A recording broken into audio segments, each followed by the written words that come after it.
Hello everyone, it's me again, Steve Doja here, back to more Dragon Ball Xenoverse 2, and oh my god, we finally got the launch trailer for the final DLC, Future Saga Chapter 4. And not only did they show us all the playable characters, but they are teasing even more stuff that's gonna come after this trailer. Now, if we actually look at this full page here, for the Future Saga Chapter 4 available content, and again, the DLC does release July 8th, they actually are gonna update us on this every day, like basically starting from now. We got the trailer today, we're gonna get something else tomorrow, something else the day after, then the character trailers for both the Supreme Kai of Time and Goku before the DLC obviously does release the day afterwards. And yes, we'll probably get information on the playable characters being updated, because I know a lot of people are like, when are they going to include Super Fu? He was in the trailer. He's not in this. He might be a unique boss character, but again, we do need to wait for later information, so stay patient because it could possibly release tomorrow or the day after or maybe even later. Now, if you guys are extremely patient, then sure, you guys can wait, but I already know what they're going to release in the next two panels here before we actually get to the character trailers, because again, they have a very similar DLC format that they've been doing, so we can actually just check the previous trailers to see what they do, usually after the loading screen illustrations. And again, we didn't get even a drop of information on the free update at all in this trailer, so it's very obvious that one of these is dedicated entirely to the free updates content, and that could just cover all the costumes and accessories. I do want to point out, by the way, they do put 6 costumes and accessories up here, but that's just for the paid content. That's not actually for the free content. So there's possibly even more costumes and accessories that they just haven't shown us, because again, other DLC trailers do this, where they mention the amount that's going to be in the paid update, and then they tell you how much is going to be in the free update, and then they tally them together overall, which this trailer didn't do, obviously. So we're probably going to get the free update DLC trailer tomorrow or the day after tomorrow. It could be July 4th, it could be July 5th, but I imagine they want to show the free update content as soon as possible. So that's the one that I most likely assume is coming next, because there's been times where they're like, oh, we're only going to add 4 costumes in this DLC, but the free update's going to have 6 costumes, and it's like, okay, so you're basically adding 10 costumes. Why didn't you just say that, you know? I mean, I should also say that the loading screen illustrations fall under this, but let's be real, none of us care about loading screens illustrations, so we're just going to move past that. But yeah, they're most likely going to also tease raids quests as well. I feel like this would fall under the free update content, and it won't be its own whole separate day, because imagine a whole day dedicated to Xenoverse raid content. I'd probably fall asleep in the middle of that showcase, I'm not even joking. And then obviously we're gonna have the big stuff.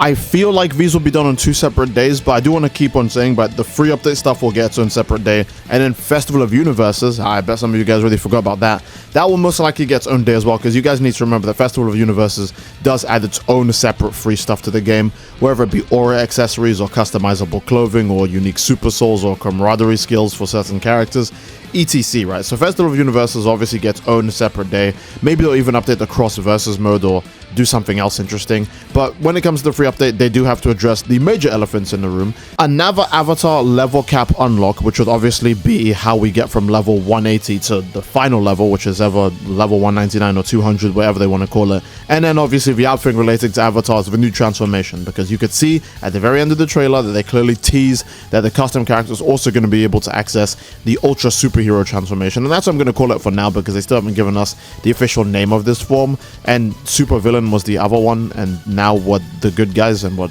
not villains, so I assume it's superhero. It just makes sense. I'm not really going to explain any further than that. So most likely they're obviously going to announce us getting the ultra superhero power up as well, since obviously Goku is like the main character. He can't be affected by like evil bad juju in the Dragon Ball Xenoverse series anyways, and us as the custom character also are pretty immune to it. It looks like we do resist it with the Power of Fu's sword, you know, the sword that he dropped in Future Saga Chapter 3, because you can see that the character's holding it, but I don't think that this means we're going to get a sword-related moveset. I think that's just us taking the time from that sword and using it to power up our transformation. So, who knows how the transformation animation will actually go, but it definitely seems like it's going to be a new permanent AWOKEN skill, and not just a random, like, but I want to point out, by the way, Xenoverse never does, like, the random story power-ups and make them exclusive to the story mode like certain other RPGs do. Everything you can unlock in the story mode is something that you can just do naturally in, like, the game. Like, any unique skills or other power-ups that they give you for, like, you need to beat this guy, you're the last hope. It's like a permanent unlock that you can just use anywhere. And now, I can't say for what the unique skills behind this transformation are going to be. Even when it came to the Beast transformation, they didn't even tell us what the unique benefits of it were in the trailer. So that's something we're going to have to wait until the actual launch of the DLC to discover ourselves, because they didn't tell us what UI did or what Beast did. Remember, people were surprised about UI's auto dodge feature and the Ultra Instinct dodge update to UI Goku's as well. and to the fact that it had a counter attack and it had a unique transformation activation condition, and that you could also charge ki on its own without having to have a ki charge skill equipped. Like, they don't tell us these things in the trailer. They do wait for us to actually play the game to figure out what the unique bonuses and benefits are. I don't even think they showed the beast combo in the beast trailer. So yeah, we're most likely only going to see how the transformation looks in the trailer, but we're not actually going to see how it functions or what it does until it eventually does actually release. Now, we could get a character update situation as well, like we could get Super Fu as a playable character. I do want to remind you guys that this wouldn't be the first time that they randomly just go, and by the way, this DLC just has this extra character in it, and we didn't really advertise them that much before. They're just here now. A great example is Super Saiyan Blue Evolved Vegeta. Now, he was mostly obviously a reskin. Like, if you even look at his skills and stuff like that, he's just a redo of a bunch of other Vegetas combined overall. But he's still a really good example of a surprise DLC release character. Another one being Power Awakens Piccolo, who again, yes, is another redo, but he's exceptionally great despite being like a mishmash of other Piccolo skills together. Even having some unique animations, some new unique combos that are exclusive to him that are not repeated throughout anything else in the entire game.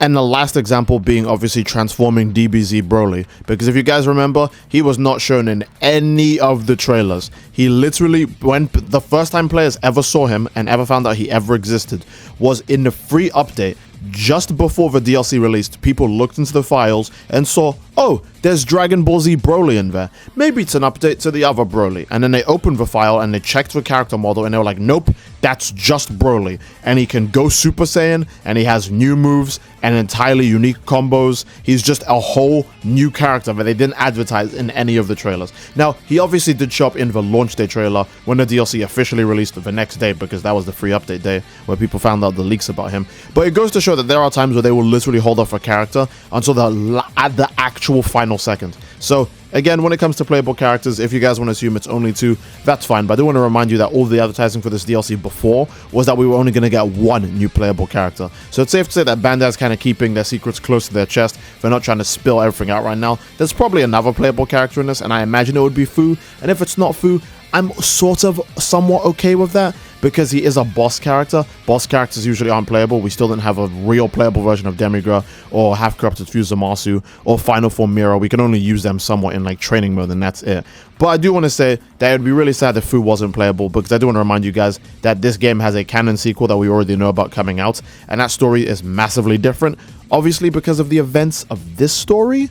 But what I really want to harp on is that there are a ton of characters and forms that might not be playable again in Dragon Ball Xenoverse 3. A good example is Xeno Trunks, Supreme Kai of Time, any Ultra Super Villain, this Ultra Superhero Goku, and most likely Fu, because unless the Xenoverse 3 story goes, hey, Fu's back, he most likely isn't back. If he makes a return, they'll just save him for DLC, like they did with Xenoverse 2, where they turned him from a kid to an adult, so he can actually be a part of the main story. Maybe they'll just do the same thing with Xenoverse 3, but I don't expect him to be in that game at launch. So I'd really like if Super Fu was playable now. We'll have to wait and see again, because they could just tease it and wait till the literal day of the DLC releasing to be like, by the way, if you open the game right now and check, he's just right there in the characters. So like, you know, they're really weird when it comes to this stuff. So we'll just have to wait and see. Yeah, there's just a lot when it comes to this DLC being released, man. So I think I'm just going to make this possibly the end of the video. I would have made a much longer video on this, but we're getting news every single day.